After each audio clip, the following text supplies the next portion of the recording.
everyone, today we will discuss about the method of preparation of alkenes।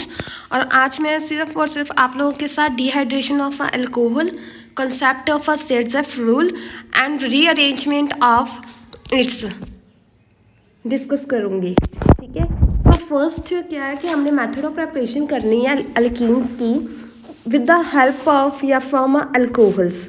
और alcohols की हमने क्या करनी है यहाँ पे डिहाइड्रेशन मीन्स कि वाटर को रिमूव करना है फ्रॉम द अल्कोहल्स। उसके लिए हमने कौन कौन से रिएजेंट्स यूज़ करने हैं। एक तो हमने यूज़ करना है कॉन्सेंट्रेटेड सल्फ्यूरिक एसिड और सेकेंड हमने यूज़ करना है that is the Lewis acid और such as anhydrous zinc chloride भी हम यूज़ कर सकते हैं या फिर आपका एल्यूमिना भी हम यूज़ कर सकते हैं एज अ लुइस एसिड। सो ये हमने दो चीज़ें यूज़ करनी है for the dehydration of alcohol. Alcohol में से वाटर को रिमूव करने के लिए जैसे हम वाटर रिमूव करेंगे अल्कोहल से तो हमें कौन सा प्रोडक्ट मिलेगा, एल्कीन्स। ठीक है, सो फर्स्ट क्या है, हम इसका मेथड ऑफ प्रिपरेशन में मैकेनिज्म देखते हैं कैसा है। सो यहाँ पे आपके जो बेसिकली 3 स्टेप्स होंगे। फर्स्ट स्टेप होगा that is a protonation of alcohol. Alcohol की प्रोटोनेशन होगी। Protonation means that is a addition of a proton on a alcohol. आपके जो OH ग्रुप है वहाँ पे आपका प्रोटॉन क्या होगा, अटैच होगा। ठीक है, second is the removal of a water. Water का क्या होगा, रिमूव होगा। और third step is again removal of the proton.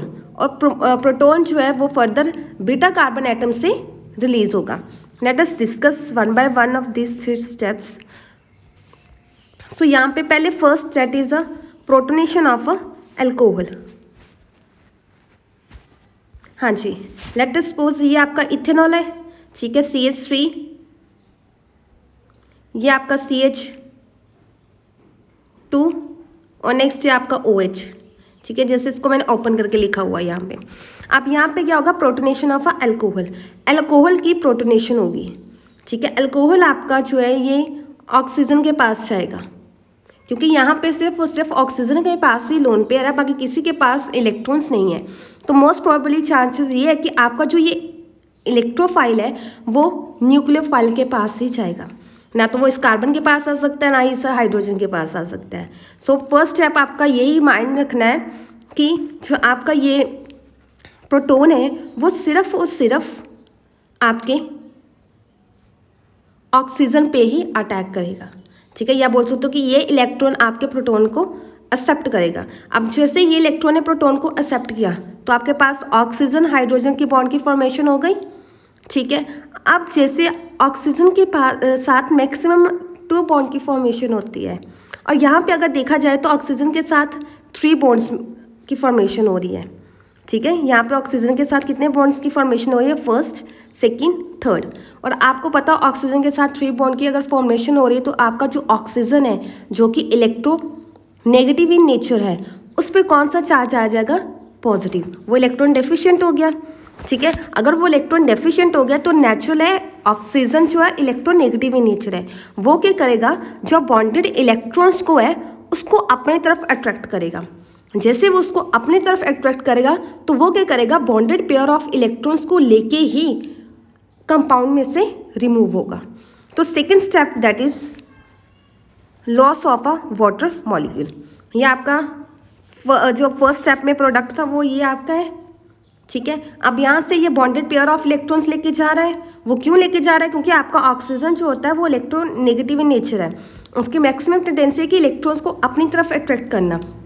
तो ये क्या करेगा, अब तो ऑक्सीजन के ऊपर प्लस चार्ज है, ये तो और इलेक्ट्रॉन डेफिशिएंट हो गया। जैसे कि आपका ऑक्सीजन तो इलेक्ट्रॉन डेफिशिएंट होता ही नहीं है, तो वो क्या करेगा, बॉन्डेड पेयर ऑफ इलेक्ट्रॉन्स लेके रिमूव हो जाएगा एज अ वाटर।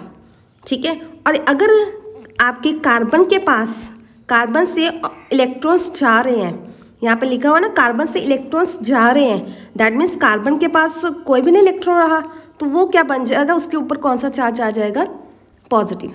अगर कार्बन पे आपके पॉजिटिव चार्ज आज आएगा तो उसको आप बोलोगे that is there is a formation of the carbocation. Carbo means carbon, cation means positive charge.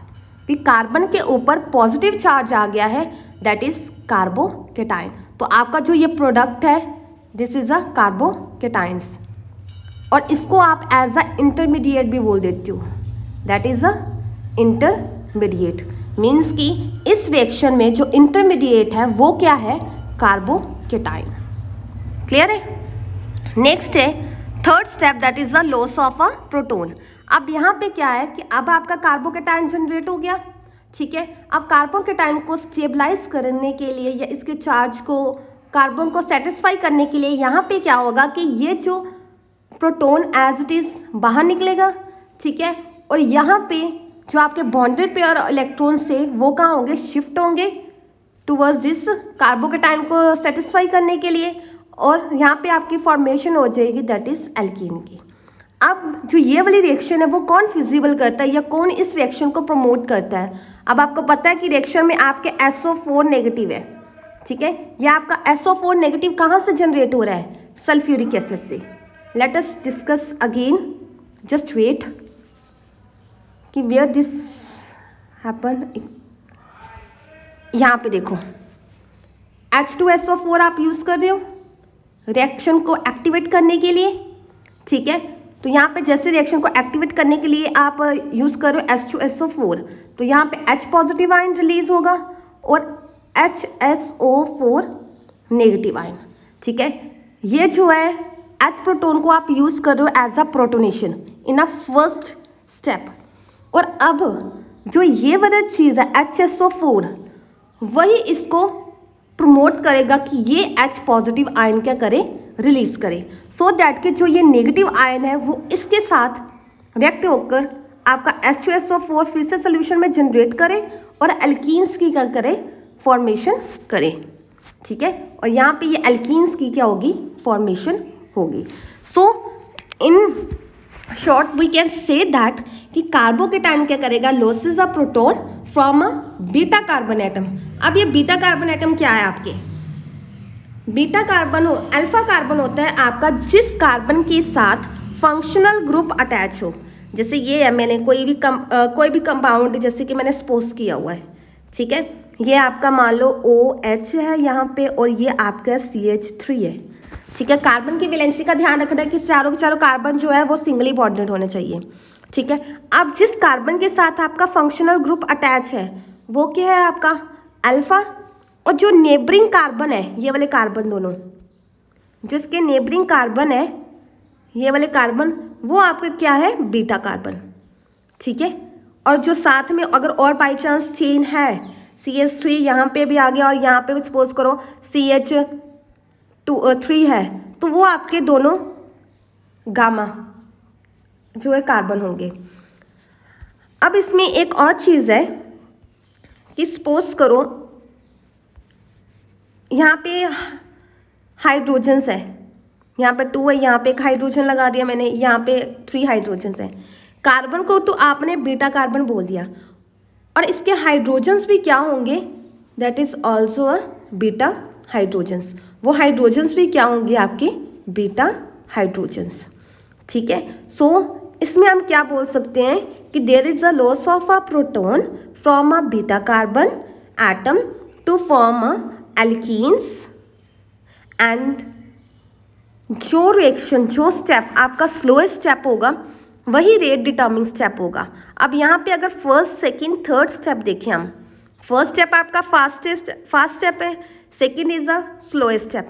तो यहाँ पे जो रेट डिटर्मिंग करेगा पूरी रिएक्शन का वो किस पे डिपेंड करेगा कि कितना जल्दी आपका वाटर मॉलिक्यूल क्या हो रहा है, रिलीज हो रहा है। So this step is a slowest step and slowest step is also known as a rate determining steps, and third step again a fast। so kinetics जो भी है रिएक्शन की वो सेकंड स्टेप पे ही डिपेंड करेगी, ठीक है। नेक्स्ट इसमें एक और पॉइंट है कि अगर आपने देखना हो कि किस रिएक्शन में जो बोल सकते हो कि कौन सी रिएक्शन कितनी जल्दी हो सके, ठीक है, या फिर किस रिएक्शन में डिहाइड्रेशन की रेट फास्ट हो। डिहाइड्रेशन की रेट फास्ट होने का मतलब कि किस रिएक्शन में आपका वाटर बहुत जल्दी रिलीज हो रहा है, ठीक है। वो डिपेंड करता है कि आपने जो अल्कोहल लिया हुआ है वो किस नेचर का है, either it is a primary, secondary और टर्चरी। जितना ज़्यादा आपका बोल सकते हैं कि जितना ज़्यादा उसमें OH ग्रुप आपका कार्बन के साथ सराउंडेड हो, जैसे कि मान लो कि टर्शरी, जो आपका टर्शरी है, टर्शरी अल्कोहल, इसमें क्या है, टर्शरी अल्कोहल जो है वो आपका सबसे कम कंसंट्रेटेड और सबसे कम टेम्परेचर पे प्रोडक्ट की फॉर्मेशन करेगा। वो डिपेंड करता है कि आपका कार्बोकेटाइन, ठीक है। अगर आप टर्शरी अल्कोहल ले रहे हो तो इसमें जो कार्बोकेटाइन आपका जनरेट होगा वो कौन सा होगा, टर्शरी कार्बोकेटाइन, ठीक है। अगर आप सेकेंडरी अल्कोहल ले रहे हो तो इसमें जो आपका कार्बोकेटाइन जनरेट होगा वो सेकेंडरी कार्बोकेटाइन होगा। और अगर प्राइमरी ले रहे हो तो प्राइमरी में आप लोगों ने देखा है कि उसमें जो कार्बोकेटाइन आपका जनरेट हो रहा है वो कौन सा हो रहा है, primary carbocation. So according to the stability of the carbocation that depends upon the reactivity of the alcohol या फॉर्मेशन ऑफ द एल्कीन्स, कि जिससे इंटरमीडिएट की स्टेबिलिटी ज़्यादा होगी उसी में ही आपकी एल्कीन्स है वो इजी फॉर्मेशन में हेल्प करेगी। यहाँ पे देखो, अगर कंडीशंस आप चेक करो, फर्स्ट कंडीशन देखो, प्राइमरी अल्कोहल लिया हुआ है आपने, ठीक है, और इसमें आपने जो कंसंट्रेटेड एसिड सल्फ्यूरिक एसिड लिया हुआ है वो आपने 98% लिया हुआ है और टेम्परेचर 443 केल्विन है, ठीक है। अब आपने यहाँ पे सेकेंडरी अल्कोहल लिया हुआ है।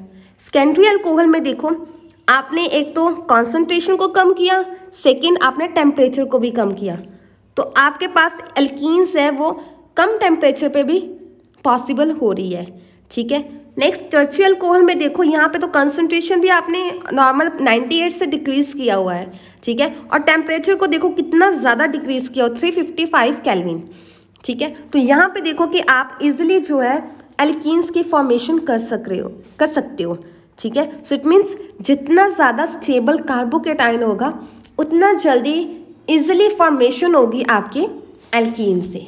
सो dehydration reactions of a tertiary alcohol take place under the milder condition. Milder condition means normal condition में भी possible होगा as compared to primary और secondary. Clear है यही बेटा steps? Next है orientation. Orientation में हम कब डिस्कस करते हैं कि अगर सपोज करो कि आपका जो अल्कोहल है उसमें दो पॉसिबिलिटी हो, जैसे मान लो कि 2 बीटा कार्बन एटम हो, ठीक है, और दोनों बीटा कार्बन एटम की आप पॉसिबिलिटी है कि वो अपना अपना प्रोटॉन लॉस कर सकता है, ठीक है। एक साइड से एक बीटा कार्बन, दूसरी साइड से दूसरा बीटा कार्बन, जैसे फॉर एग्जांपल ये वाली चीज़ है, ठीक है। अब यहाँ पे 2 बीटा कार्बन, एक ये वाला बीटा कार्बन है, एक ये वाला बीटा कार्बन है, ठीक है। हाइड्रोजन यहाँ से भी आपका रिमूव हो सकता है, यहाँ से भी रिमूव हो सकता है। तो उस केसेस में कौन सा ज़्यादा स्टेबल होगा, कौन लीस्ट स्टेबल होगा, किस में जो अमाउंट ऑफ यील्ड है वो ज़्यादा आएगी, किस केस में अमाउंट ऑफ यील्ड कम आएगी, वो डिपेंड करेगा ओरिएंटेशन पे, ठीक है। उस ओरिएंटेशन को डिस्कस करने के लिए हमने सेट्ज़ रूल यूज़ किया है, ठीक है। साइंटिस्ट ने सेट्ज़ रूल किया है, उसी के अकॉर्डिंग वो डिसाइड करते हैं कि कौन सा प्रोडक्ट मेजर होगा और कौन सा प्रोडक्ट माइनर होगा, ठीक है। हाँ जी, नेक्स्ट डेफिनेशन देखो, that is a mixture of alkene is produced in which the more substituted alkenes, that is alkenes having a lesser number of hydrogen atom on a doubly bonded carbon atom is taken as a major product. जिस double bonded carbon atom के साथ laser number of hydrogen atom होंगे वही आपका major product होगा। For example यहाँ पे देखो, ये एग्जाम्पल हम कंसिडर करते हैं इसमें, जस्ट वेट। हाँ जी बेटा, आपके सामने एग्जाम्पल है, that is the butanol, butane 2-ओल, ठीक है। अब ब्यूटेन 2-ओल में देखो, यहाँ पे पॉसिबिलिटी है ये भी कार्बन अपना प्रोटॉन लूज कर सकता है after the removal of a water molecule mechanisms के अकॉर्डिंग, और यहाँ पे से भी अपना जो प्रोटॉन वो लूज कर सकता है इजिली, ठीक है। अब इसमें से देखो, एक आपका मेजर प्रोडक्ट बन रहा है, अगर वो यहाँ से ये वाला प्रोटॉन अगर वो लूज कर रहा है तो आपका वो वाला प्रोडक्ट मेजर बन रहा है। अगर वो प्रोटॉन यहाँ से आपका निकल रहा है, अगर प्रोटॉन यहाँ ये वाले कार्बन से निकल रहा है आपका फर्स्ट कार्बन से, तो वो कौन सा प्रोडक्ट बन रहा है? Minor. Again this is according to the Saytzeff rule. Saytzeff rule ने क्या कहा था? जिस डबल बॉन्डेड कार्बन के साइड में lesser number of hydrogen atom होंगे वही आपका मेजर प्रोडक्ट होगा। अब यहाँ पे देखो, ये डबल बॉन्डेड कार्बन है, यहाँ पे एक हाइड्रोजन है और यहाँ पे एक हाइड्रोजन है। अगर इस carbon double bonded carbon atom में देखो, एक साइड में आपके 2 हाइड्रोजन है और सेकेंड जो कार्बन है उस पर 1 हाइड्रोजन है, ठीक है। तो यहाँ पे जो नंबर जो आपके डबल बॉन्डेड कार्बन एटम है उसमें लेसन नंबर ऑफ हाइड्रोजन्स नहीं है, बट इस केसेस में जो है वो हाइड्रोजन वो है आपके कम है। सेकेंड है एल्काइलेटेड। यहाँ पे जो डबल बॉन्डेड कार्बन एटम है वो क्या है? एल्काइलेटेड नहीं है, ठीक है। एक साइड तो इसके एल्काइल ग्रुप प्रेजेंट है बट दूसरे साइड उसके एल्काइल ग्रुप प्रेजेंट नहीं है। और इस केसेस में देखो दोनों साइड आपके एल्काइल ग्रुप्स क्या है? प्रेजेंट है। मीन्स कि यहाँ पे जो आपका डबल बॉन्ड्स है, डबल बॉन्डेड कार्बन एटम्स है, वो क्या है? प्रॉपरली एल्काइलेटेड है। तो जो ये आपका होगा वो क्या होगा? Major product. और सेकेंड वाला क्या होगा? आपका माइनर प्रोडक्ट। मेजर मीन्स कि वो ज़्यादा अमाउंट में फॉर्म होगा और माइनर मीन्स उसके अमाउंट सोल्यूशन में होगी बट वो क्या होगी? लीस्ट होगी, ठीक है। सेकेंड इन्होंने एग्जाम्पल ली हुई है, दैट इज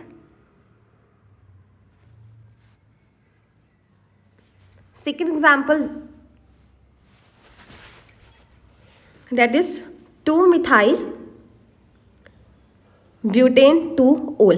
अब यहाँ पे देखो पॉसिबिलिटी है, बीटा कार्बन आपका यहाँ से भी, ये भी बीटा है, ये भी बीटा है और ये भी आपका क्या है?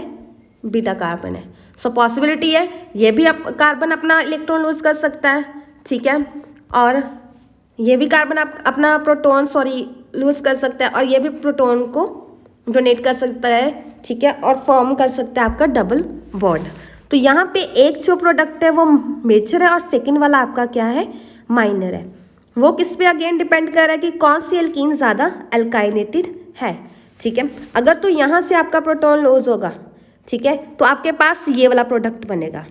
अगर प्रोटॉन वो ये या इन दोनों में से कोई भी अगर हो रहा है, इन दोनों में से कार्बन कोई भी कार्बन अगर प्रोटॉन को लूज कर रहा है तो आपके पास ये वाला प्रोडक्ट बनेगा, ठीक है। अगेन सेट्ज़ेफ रूल के अकॉर्डिंग जो मोर एल्काइलेटेड एल्कीन्स या जिसके सराउंडिंग में लेसन नंबर ऑफ हाइड्रोजन होंगे वही आपका क्या होगा? Major product.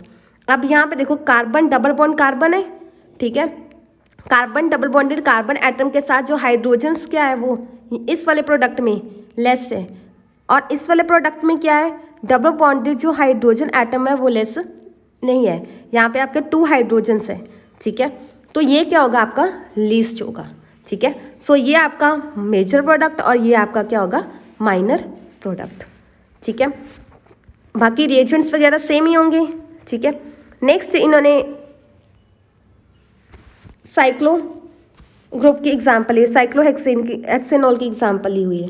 इस केसेस में भी अगर आप देखो तो यहाँ पे जो बीटा कार्बन एटम कौन कौन से हो सकते हैं? एक ये आपका बीटा है और एक ये पॉसिबिलिटी है, ठीक है। अब यहाँ पे भी डबल बॉन्ड की फॉर्मेशन हो सकती है और आपकी यहाँ पे भी डबल बॉन्ड की फॉर्मेशन हो सकती है। सो दोनों पॉसिबिलिटी है। अब इस केसेस में कौन सा प्रोडक्ट है वो ज़्यादा अमाउंट में या मेजर अमाउंट में होगा? आपका वो फर्स्ट वाला। रीज़न क्या है? क्योंकि फर्स्ट कार्बन यहाँ पे आपके हाइड्रोजन्स है, ठीक है, यहाँ पे आपके 2 हाइड्रोजन्स है, क्लियर है। तो यहाँ पे अगर आप प्रोटॉन लूज करोगे, यहाँ पे भी आपका एक हाइड्रोजन है, यहाँ पे अगर प्रोटॉन लूज करोगे, ठीक है, यहाँ पे डबल बॉन्डेड बनेगा और यहाँ पे कोई भी अल्काइल ग्रुप प्रेजेंट आपका नहीं है। बट इस केसेस में आपका जो है वो एक साइड में अल्काइल ग्रुप प्रेजेंट है, मीन्स कि हाइड्रोजन इस साइड नहीं है और इस साइड आपका क्या है?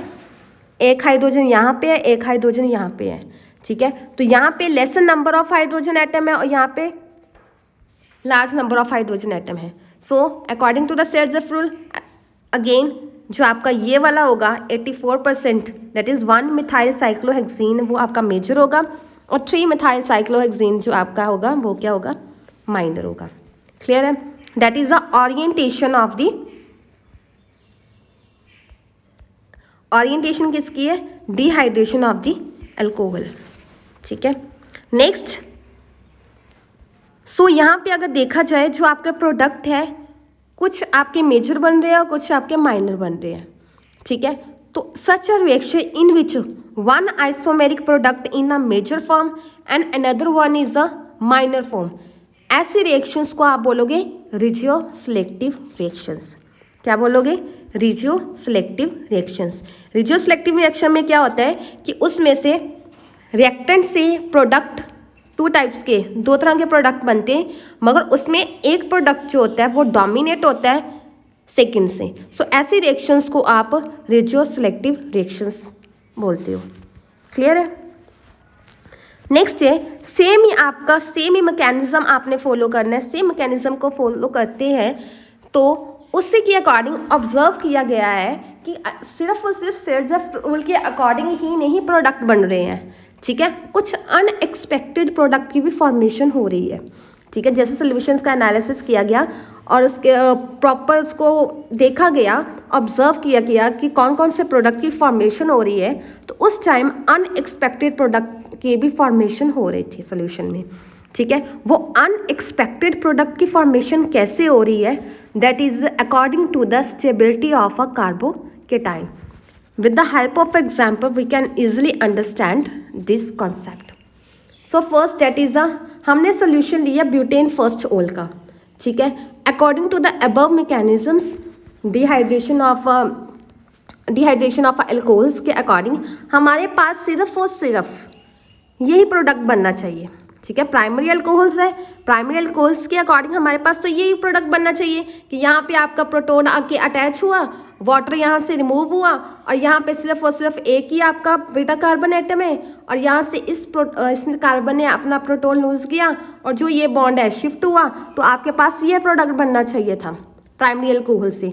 बट ऑब्जर्व क्या हुआ, प्राइमरी अल्कोहल के में फर्स्ट ब्यूटीन के साथ, ब्यूटीन फर्स्ट इन के साथ ब्यूटीन 2 इन भी आपका बन रहा है और जो वो बन रहा है अनएक्सपेक्टेड प्रोडक्ट, उसकी अमाउंट भी क्या है? मेजर है। तो यहाँ पे कौन सा कॉन्सेप्ट इंट्रोड्यूस हो रहा है? That is a rearrangement concept. अब यहाँ पे क्या हो रहा है आपका? Again I with the some example या मैकेनिज्म। तो यहाँ पे क्या है, ये आपका CH3, ये आपका CH3, CH2, CH2, CH2 और इस CH2 को मैं ऐसे ओपन करके लिखती हूँ 1 हाइड्रोजन यहाँ पे। ठीक है, प्रोटोन यहाँ पे इसने अटैक किया और यहाँ पे आपके पास फॉर्मेशन होगी CH2, CH2, CH2, CH, यहाँ पे H और यहाँ पे आपके बन गया OH2। ठीक है, अब ऑक्सीजन पे प्लस चार्ज आ गया। ठीक है, तो ये क्या करेगा? अपने पेयर ऑफ इलेक्ट्रॉन्स लेके बाहर जाएगा। जैसे वो बाहर गया तो यहाँ पे क्या होगा आपका? CH2, बाकी सारा सेम ही होगा। ठीक है, तो लास्ट में क्या होगा? आपके पास CH2 कार्बोकेटाइन क्या होंगे? जनरेट होंगे। ये सारा सेम ही है, ये अपनी आपकी चीज़ सारी सेम ही आएगी। ठीक है, लास्ट में CH2 क्या होगा? यहाँ पे कार्बोकेटाइन क्या होगा? जनरेट होगा। ठीक है, जैसे ये है। ठीक है, यहाँ पे आपके कार्बोकेटाइन जनरेट होंगे। ठीक है, वो नेक्स्ट स्टेप में क्या है? यहाँ पे वाटर रिमूव होने के बाद में आपके ये प्राइमरी कार्बोकेटाइन जनरेट हो गए। प्राइमरी कार्बोकेटाइन जो आपके जनरेट हुए हैं that is CH2, wait,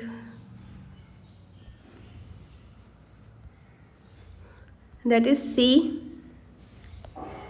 CH2, CH2, CH2, CH2 positive charge. ठीक है, तो यहाँ पे आपके क्या होता है? शिफ्ट होती है। रीअरेंजमेंट में क्या होता है? आपके शिफ्ट्स होते हैं। किसकी शिफ्ट होती है? हाइड्रोजन्स की। तो यहाँ पे क्या है कि आपका जो ये है, ये वाला हाइड्रोजन यहाँ से पेयर ऑफ इलेक्ट्रॉन्स लेके फर्स्ट कार्बन एटम पे शिफ्ट होता है। फर्स्ट कार्बन एटम में कैसे? CH2, CH2, CH, CH, 2, यहाँ पे CH3 होगा क्योंकि हाइड्रोजन शिफ्ट हो गया और यहाँ पे क्या आ गया, पॉजिटिव चार्ज। ठीक है, तो इसको आप बोलते हो 1,2 हाइड्राइड शिफ्ट। क्या बोलोगे, 1,2 हाइड्राइड शिफ्ट। यहाँ पे 1,2 हाइड्राइड शिफ्ट हो गया।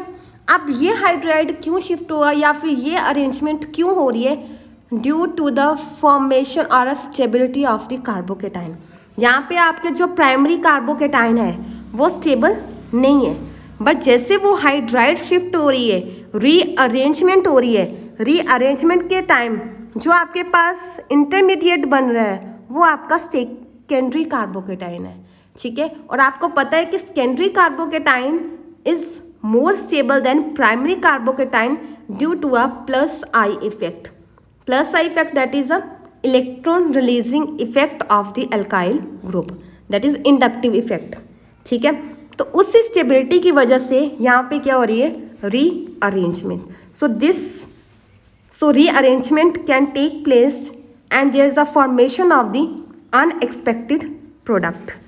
ठीक है, सो उसी के अकॉर्डिंग आपके पास जो ये वाला प्रोडक्ट है वो मेजर बन रहा है क्योंकि ये सेकेंडरी कार्बोकेटाइन इंटरमीडिएट के थ्रू बन रहा है, और जो आपका ये वाला है वो प्राइमरी कार्बोकेटाइन के इंटरमीडिएट के थ्रू बन रहा है। इसलिए वो ये जो ये वाला कंपाउंड है वो आपका माइनर है और जो ये वाला आपका है वो मेजर में फॉर्म हो रहा है। क्लियर है, आई होप सो आप लोगों को समझ में आ गया होगा। क्लियर है, so this is the all concept about the orientation of alkenes, orientation of dehydration of alcohols, Sedgwick rule and rearrangement of a carbocation with the method of preparations of the alkenes। तो यहाँ पे मैंने बच्चे सिर्फ एक ही method of preparation को discuss किया है, और भी बहुत सारे मेथड ऑफ प्रिपरेशंस हैं। फॉर एग्जांपल दैट इज आपके आगे इसमें से जैसे कि आपका method of preparation from a dehydrohalogenation. ठीक है, वो भी आपका इसी में इंक्लूड होगा। ठीक है, नेक्स्ट जैसे E1 E2 एलिमिनेशंस, ये मैं जो है वो नेक्स्ट आपको लेक्चर प्रोवाइड कर दूंगी जिसमें हमने E1 E2 रिएक्शंस को डिस्कस करना और साथ में डिहाइड्रोहेलोजिनेशंस को।